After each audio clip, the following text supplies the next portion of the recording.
Hi, welcome to Let's Talk Careers. I'm your host, Lisa Bauman. Today I'm talking with Rob Shorney, graphic designer at Conestoga College. Listen in as we hear how Rob's recent diagnosis of ADHD brought a new perspective on his career and life. I hope you enjoy.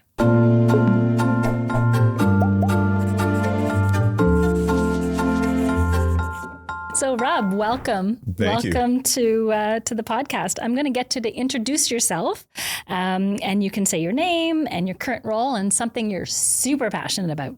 Sure. Yeah. I was taught actually from this lovely lady, this method of introducing your name. So I'm going to go for it. I'm Rob. Okay. Rob Shorney. Nice. Graphic designer, creative professional in Conestoga, 14 years now. Nice. And I have a lot of passions that we can get into, but it's hard to tack down one. I'm a musician. I race mountain bikes. I love sports. Amazing. I paint. I like art. Cool. Yeah. So I have to keep my chimpanzee brain active all the time. So that's amazing. A lot of logs in the fire. I love that. Yeah. Let's go into your career history. And sure. I want to know, let's go way back. Way back. What was your first paid job, either as a young person or when you graduated from high school, post-secondary, whatever? Yeah, I mean, we can just go way back. Yeah, let's go way back. First job. Yeah. 15. Yeah. I worked as a masonry laborer. Neat. For a company that no longer exists. They were a big company, big masonry company in town. Okay. And I lied. I started just washing their cars or their trucks, their fleet of trucks, and doing oil changes on Saturdays. Yeah. Then the summer after grade 10, I was really into music. So it's an expensive hobby. In fact, every hobby I've ever had was, I was the goalie, I was the drummer, I was, my parents had to deal with that. But I really wanted to buy this new 8-track mini disc recorder. So my dad said, well, then you have to work and then you have to save half of that for college or university. Yeah. And you can spend half of that. That's and amazing. I kind of crunched the numbers. I'm like, it's like, how much money a week? I'm like, oh my God. So that's what I did. I worked 5 days a week that whole summer, 98, as a masonry laborer. And it was hard work and there were long days. And I had a foreman that just yelled at me all day. Wow. But it was good. And then I would do the fleet work on the Saturdays too. So it was 6 days a week for that summer. Okay. So very little socializing, but I was able to buy what I wanted. So yeah, you got the goal. I got the goal. The 8-track. It worked out. The 8-track mini disc, kids. That's an old technology that no longer exists. I was gonna say they don't even know what it is anymore. No, it was mini You'll have discs. To Google it. They were like small CDs, I think, that you could put in CD players, and maybe at some point they would put videos like an early DVD. Yeah. But Yamaha had come out with this. They were like cartridges with a mini disc, and I could record 8 channels of musicians on separate tracks, and it was wild. This was before the computer, where there's no GarageBand, no Pro Tools, nothing. But yeah, it was fun. That's then awesome. I made some money actually off owning that. I'd record bands that went to my high school. Okay, yeah, so I was gonna say, after masonry, what did you do? You got? Yeah, hated that. My parents moved to Ayr. The next year. No, they didn't. They bought a store in Ayr, actually. The pre-retirement, it was they bought a business. Okay. And it was in Ayr. And then, so out of that, it was a small community. I ended up working for 3 years, the rest of my high school, at a transportation company. They're called J&R Hall. I guess I can drop their name. They're great people. What do they do? They have a fleet of transport trucks, and they ship. They have some big accounts. So they had So what did you do? Oh, I started washing trailers. Nice. And then they taught me how to drive the trucks so I could pull the trailers in.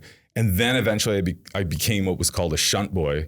So all of the workers that would load the trucks would load a trailer, and then they would need that one taken back to the yard, and they'd have to get another trailer. So my job was just to drive around in a truck when I was 16. Nice. A big transport truck, and hook onto trailers and drop that one and get another one and back it into the dock. And by the time I did that, they had about 3 more I had to do. And then I'd do that, and that was the night. Wow. Yeah. I bet you can back up a vehicle like no tomorrow. Oh, I can back a trailer up.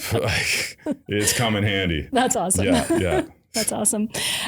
So after I'm assuming you did this through high school. Did this through high school. Okay. And then after high school, then what? During high school, I actually took a co-op at Rogers Television. Okay. I wanted to get into recording engineering, I thought, at the time. Well, first I wanted to be a rock star, and then that didn't make sense to me. I got old enough to realize that's a bad path. So I wanted to be involved in music somehow. Okay. And I wanted to be a recording engineer. So I enrolled in this, a co-op program at high school in grade 11, I think. Yep. and they couldn't place me at a studio. Okay. So they said, but you can go to Rogers Television. Because at the time they had a morning show and they had a 6 o'clock news. Yes. And so, okay, good enough. And I kind of begrudgingly took it because I had to. Yeah. But I ended up really liking it. Wow. Where did you work? At the Rogers, I think it's still there, Manitou and Wabanaki. Okay. They had a studio there. Okay. They had there's a group of co-op kids that would go out and do interviews. Some people wanted to be reporters. Yeah. I actually met my wife there. Cool. Yeah. So this was 1990. 99 and 2000. So I ended up getting a job. I really did well there. Unlike school, by the way.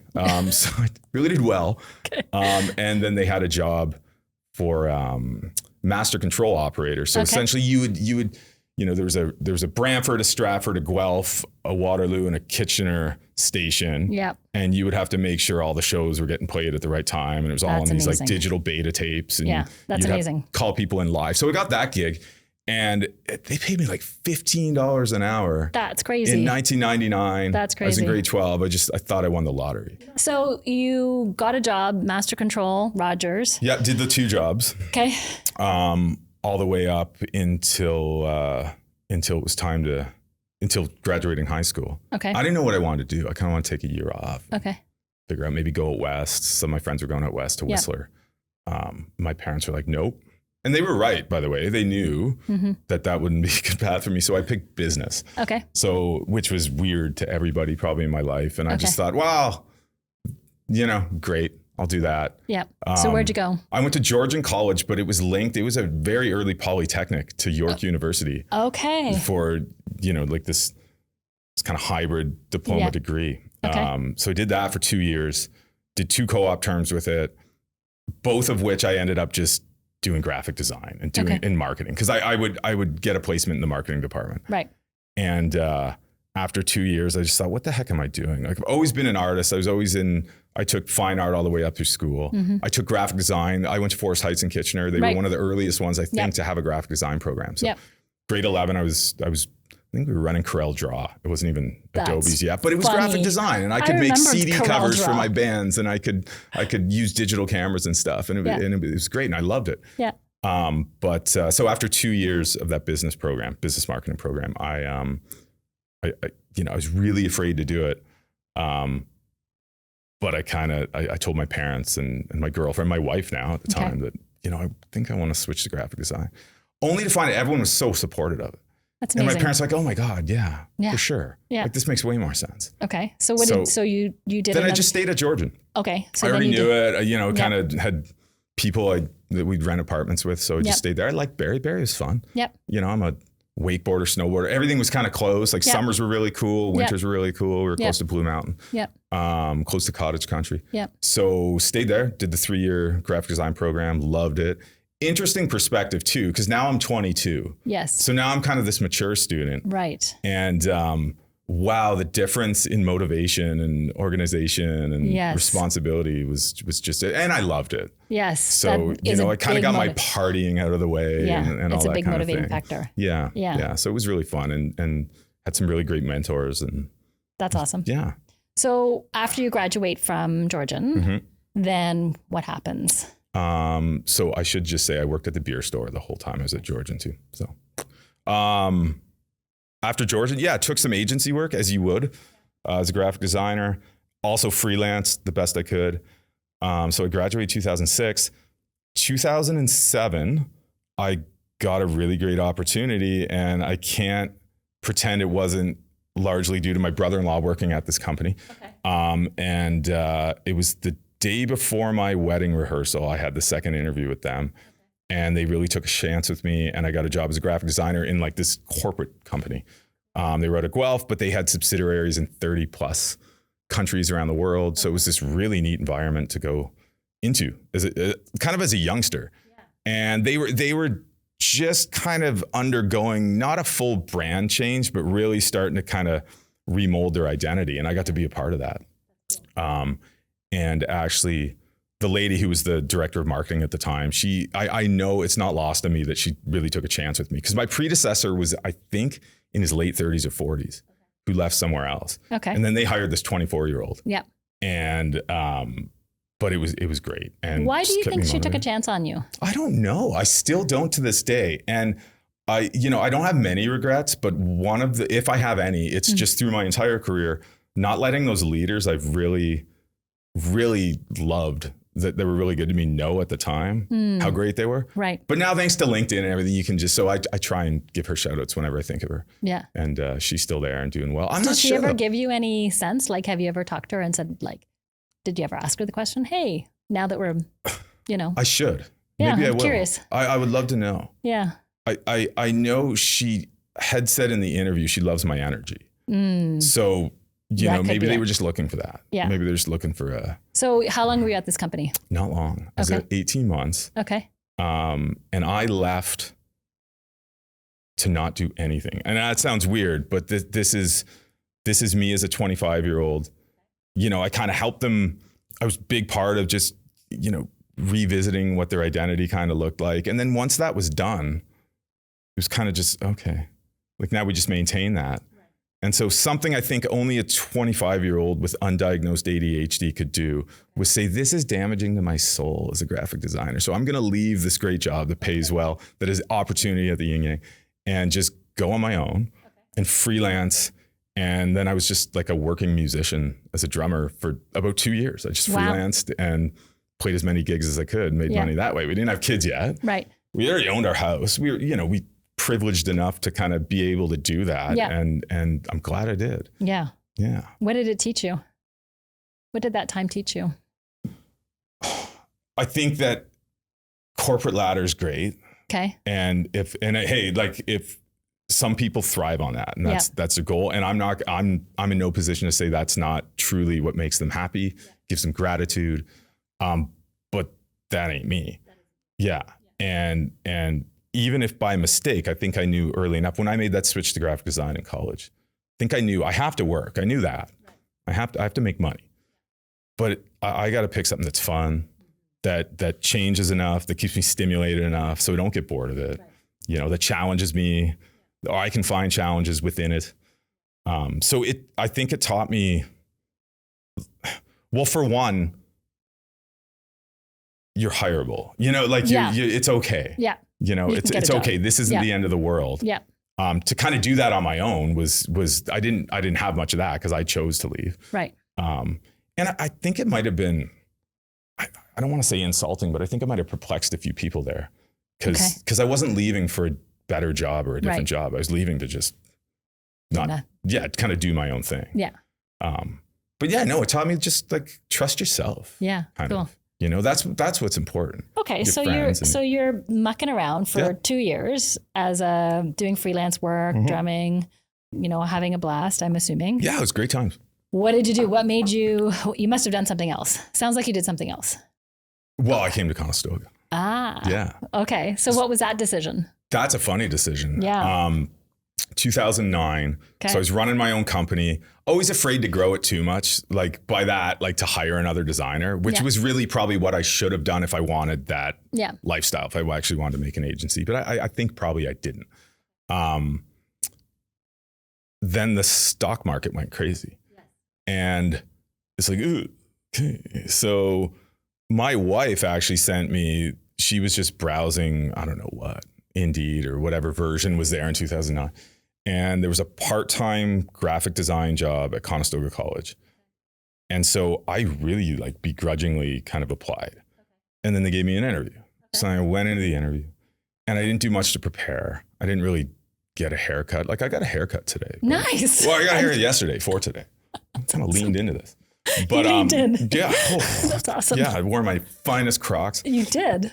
Took the interview and brought my portfolio, and 2 days later, they called me back and they're like, do you want the job? And I'm like, yeah, but I do, but because I knew I should. Yes. I knew I should. Okay.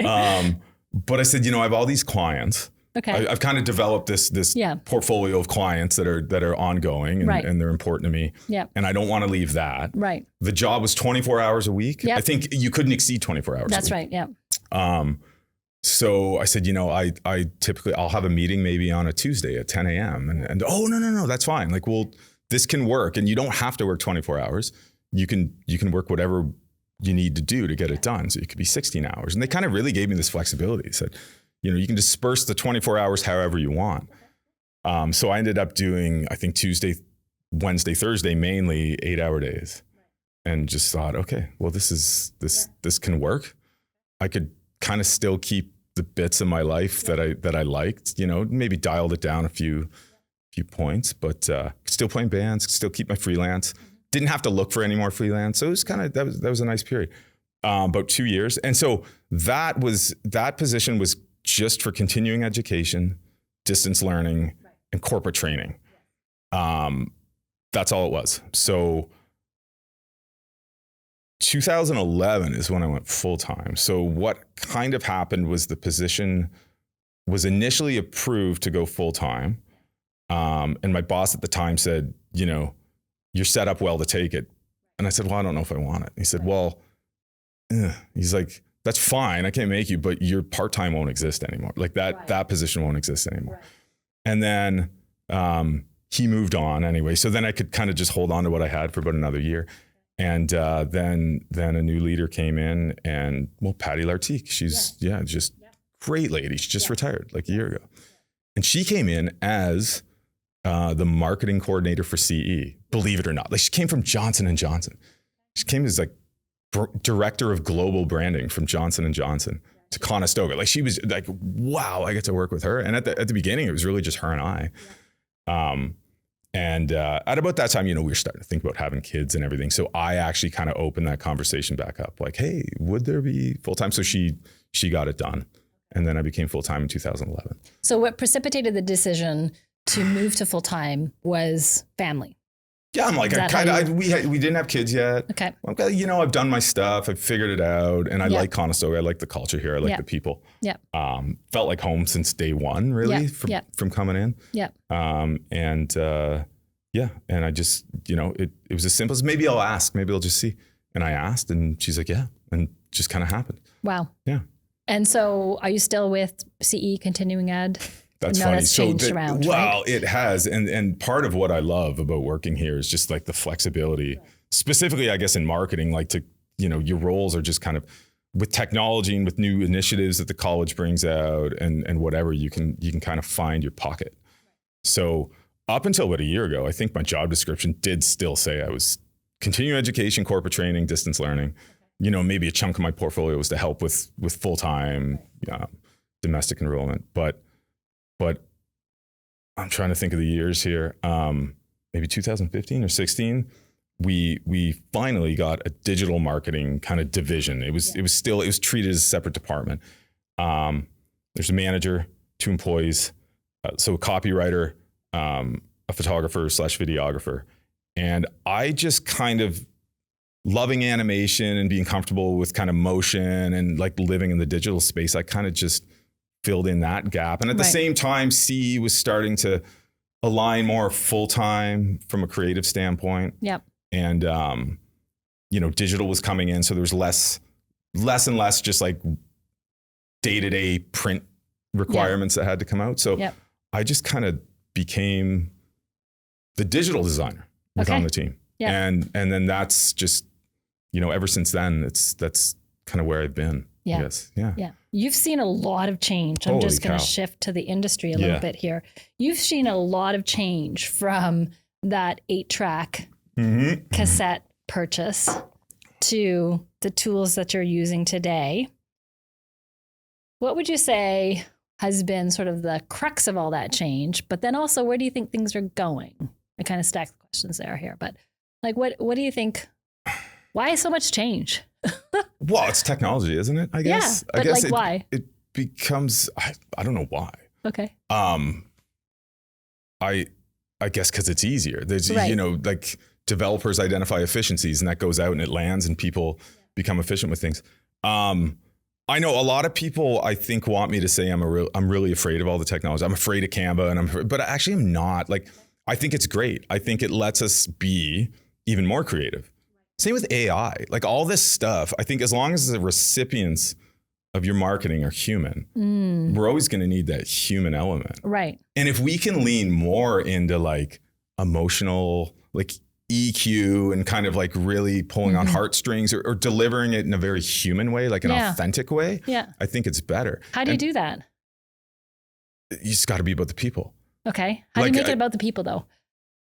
Know what they're into. I mean, just like, how do you make friends, right? Yeah. Like you listen. Right. Listen to them and find connection points and kind of know what makes them tick and let them know what makes you tick. Be vulnerable, like just be open. Yeah. But it's an interesting question though, don't you think? Because you think about your audience and it is like incredibly diverse. Like I can't think of anything more diverse than, the audience of the student at the college. Oh, right? No, the college as a whole. Exactly. And it has to shift again, right?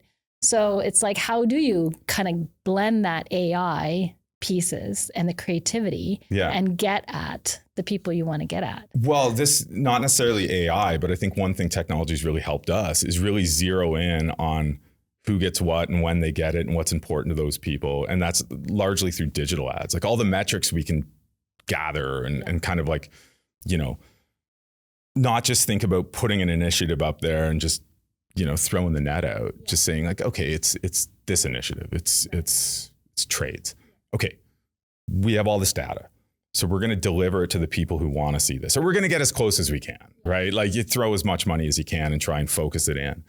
But then even beyond that, thinking about like the marketing journey of that person or that cohort of people. Yeah. So is this a brand awareness? Is this a new program we're showing them? Right. Well, then the message would be a lot more generic. Like, hey, we have this program. We're Conestoga College.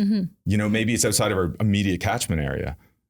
By the way, Conestoga College is a college and we have this program. Yeah. And then from there, okay, what's the next part? Now, once that tips a certain percentage, once we get that conversion rate, okay, well now maybe give them one that's a little bit more, real and authentic. Like here's a testimonial maybe from a professor or a student that's had success in this program, and then there's of course like the urgency one, when it's application time, like, hey, just so you know, like accept your offer by July, whatever. Yeah. Why do you like all this stuff in terms of the role that you do? Because it sounds like it's a lot of analytics, but then there's also a creativity piece here. What's the parts that you like about it? Well, I mean, on paper, I'm a graphic designer. I'll always be a graphic designer. That's where my head is. Yeah. But I think to do it well and effectively, it's not just about making art that you like or your peers like. It's about hitting the mark and kind of like achieving the objective. So I think the design is necessarily informed by all those metrics I speak about. Right. Or understanding your audience and understanding the goal. Never mind, don't even worry about that first. Like what's the goal here on anything, right? And you scale it to the size, hopefully, if you get it right. And we don't always get it right, but you scale it to the size of the project. But okay, project comes in. What's the goal of this? What are we trying to do here? What's the, and then what are you offering? What do we want to do? What's the budget? Out of that, now we start defining, okay, well, who needs to receive this? What's the demo? What are they into? What's going to hit them? Well, not breaking any rules, corporate rules, and that's just great. It's interesting because if you're always trying to hit a different demo, they're changing all the time. So it's just like every cycle, we kind of have to rethink of what we're doing. And then there's more every year. Every year for sure, there's more digital technologies coming up. How we can put digital ads out, new technologies coming like carousel ads. That's a very different approach than if you're just doing like an Instagram static ad, and how we put our stuff up on YouTube. And then it's really fun to kind of on bigger projects go, okay, this has to work in a full-time catalog. This has to work at a trade show. This has to work in video. This has to work on digital. This needs to be put onto postcards maybe. Yeah. Like how does that idea fit all of these things? So this job gives you the blend of creativity and challenge and change that keeps you... keeps my brain kind of stimulated enough to... Yeah. How do you balance it all then? How do you kind of balance it all? Because you've got lots going on. You said you have lots of hobbies and you have kiddos and how do you balance all that? That's the only way I can run really is to just have a lot of logs in the fire. Okay. Yeah.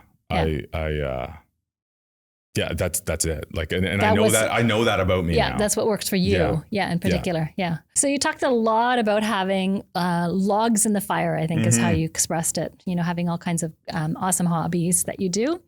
And so my question is, how have your hobbies kind kind of informed a little bit of your career decisions? Well, at the most basic level, I think I got into graphic design. I took a graphic design class in high school because I wanted to design cover art for the bands I would play in. Yeah. So, pretty basic. What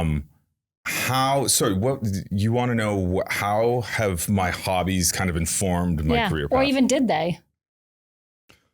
I never, I think with any tact. Right. I think subconsciously, most of my hobbies that I really lean into, music being one, guitar, drums, I record, I sing in a band now. Right. That's artistic. I liked writing music. Graphic design was kind of my version of making money as an artist. Because to me, in my head, it was either that or be a tattoo artist. And I'm like, I don't know. I'm not great at illustrating. So it was like graphic design. So and I mean, there's so many benefits that to work professionally as a graphic designer or any creative professional, there are just going to be periods where you're not flexing your creative muscle 100% all the time. That's just not realistic. I mean, and we know that, and that's why, take a job like that, you got to make money partially to finance your hobbies. And that's where I can flex my creative muscles. That's where it's just boundless creativity, whatever I can do. It also it gets me through the day. Not even just with my career. Just if you're having a particularly long softball tournament where it's hot and you're just, okay, you can always, I'm going to go for a mountain bike ride tonight. Right. I'm going to get home, play guitar or I play guitar a lot more than I do anything else now because I work from home, remotely, and kind of in between a meeting or, my adult version of fidgeting, what a child with ADHD would do in a classroom. I can just pick up a Telecaster and play a few licks and then put it back. And it's like, hey, that's good. Scratch that itch, get back to what I'm doing. Yeah. Helps maintain focus. Yeah. I mean, the creative block's real, right? It's a funny profession to take on because we're kind of asked to do a lot of things, but then on a dime, be creative. Right. You've been doing more admin work today, or you've been really just kind of almost, you feel like you're a data entryist. That's a word. But you're doing a lot of data entry. And then all of a sudden, okay, now you have to be creative. You have to switch that brain over, be creative now. And so kind of having those outlets just almost like exercises my brain, that part of your brain where creativity lives. I treat like a muscle. And so you have to keep it exercised. Right. So even if that's just me and my colleagues just having fun and being goofs in a creative space, maybe in graphic design, not taking time away from work, but just something that's never going to be used for the college. But I think that's important though. Yeah, because that's part of our job is to be creative. So we have to flex that muscle. Yeah, it drives a bit of inspiration. It might be the silly thing over here that you let yourself happen. And then it's like, okay, that can be discarded, but that brings me to this other idea. Totally. And to that, more often than not, that silly idea goes in your back pocket. And it might be a month, it might be a year later, but something comes out and you can use a piece of that. Yeah, exactly. And it was already there. Yeah, exactly. Yeah, exactly. Yeah. That's cool. What would be another kind of interesting challenge that you'd like to see tackling? Career-wise. Sure. Yeah, career-wise, I'd love to, there's a lot of change happening in Conestoga right now for the good, and a lot of new growth opportunities, and a lot of departments I think that are starting to talk to each other that's probably going to be beneficial. Yeah. So to be part of, even if a small part of kind of shaping a process, I think, and really kind of lean into what does an intake look like and how do we interact with people, and even beyond that, how do we foster good morale, and how do we identify people's personalities, and my department had 6 graphic designers, and I guess it could be convenient, and not that I'm not pointing fingers anywhere, but it could be convenient to say, okay, there's 6 graphic designers. But there's 6 individuals, right? They have the different personalities and different strengths and different areas for growth and spots where maybe they're just, Yep. And I think a really good functioning team identifies that, and really helps each other and knows who to pull in for the right things. Plays to the strengths. Yeah. And then even for leaders too, who needs a high five? Right. Who doesn't? who needs instructions given to them really specific, like who flourishes in that space, right? Set it all up really nicely for them. And then that person can really, ask the right questions initially and then just do their job. Yeah. Also, who likes boundaries? Like who really flourishes where you kind of give them the goalposts, right? But let them bounce off a little bit. Between the two. Yeah. Yeah. That stuff gets me really excited now as I get older. Okay. Kind of more of the emotional bits of it. Yeah. And how it all functions. That's cool. Yeah. So kind of given the stage that you're in life and sort of in your work, what I'm curious to know is how can employers support you in your career goal? Well, I think first having the appetite to support the staff in the career goal, which is a huge, I think, like a basic, fundamental, good point. like a characteristic of a leader. I'm going to sound like a broken record, but like it comes back to like just being a people person. Right. And, understanding what gets them going. Yeah. What gets each person going. So, for me, I like challenge. I like change. I like being nimble. I like when things pivot. I do my best work when it's crunch time. Yep. I mean, really, I was, I'm going to really open up here. Yeah. So last June, I was diagnosed with ADHD. Okay. And that was like this big life-changing kind of boom for me. Yep. And only to realize everybody in my life just assumed I knew. Okay. Probably except me, my wife, and my parents. Okay. Everyone else was like, what? What? I just thought you knew. Like, of course. You just hyper focus on things. You got a million hobbies. Like that's, but for me then to audit my whole life and go like, oh yeah, that's why school was like that. That's why this, that's why But so then even, going through therapy for it and kind of treating it with medication, and it's like, oh my God, I can focus now. I can have a conversation. I was just pretending to have conversations my whole life. Now I actually know what it's like to listen and like speak, to in an informed way based on what the other person said. But I know about me that I just need constant stimulation and challenge and change and it's not really about money for me. Right. It just isn't. Yeah. I had periods where it was. Right. And, you kind of learn that, turns out that's not where happiness is. Yes. Right. Like you to a degree. I mean, we all know you need a certain amount of money to put a roof over your head and and do your hobbies, but it just really isn't. So what motivates me is, I guess the space that can facilitate, leadership where available and challenge and change and like take risks. Yes. Be a little bit messy, make mistakes. It's kind of our job, especially as graphic designers. Yes. Isn't it? Like not to just do the same thing. Otherwise go to Canva. Yeah. Go to Express. Just do it. And it's interesting now because we're in a culture where nothing really impresses people visually, like how neatly it's designed. Yes. Because in writing's getting there too with ChatGPT. Yes. Like cover letters, when are they going to be gone officially? Like, why do we even have those now? That's a great question. I could I could just, hey, I'm Rob, I'm applying for this job. Here's the post, write it. It's like, it's beautiful. Like, I'm not sure why we have this. I can answer the question for you, but maybe later. But what was I talking about? Being able to take risks and make mistakes. Yeah. I think that's like the fundamental, that's because that's different. And that's not just visually, I don't think. That's even in the way you write it or the way you serve it up to the market. You have an initiative that you want to put out into this saturated market of tons of people trying to do very similar to what you, or maybe even identical. So how are you going to stand out? And I think an environment and a culture where you're like almost, you're empowered to take risks. Yeah. Do you think that your ADHD brain is like perfect for what you do? I do. I think it's a gift. I'm so I say that on the other end of knowing now and being treated for it, and I can like really intellectualize it all. And I'm like, yes, I love it. I wouldn't change anything. Yeah. I think it is. Yeah. Yeah. And so what would you suggest to people? Because you're actually not the first person I've sat down with to talk about having ADHD. Okay. What would you suggest to people kind of navigating it? So I actually kind of have 3 questions here. I'll lay them out and then we'll do them one by one. Sure. But what would be some of the suggestions you might have to people kind of navigating that space, right? Figuring out, okay, I have ADHD. How do I navigate my career? And then maybe it's only two questions. And then the other question is, how can employers support, individuals who have ADHD? Yeah. Okay. Yeah. So first part of that, just own it. Like, be yourself. Like that's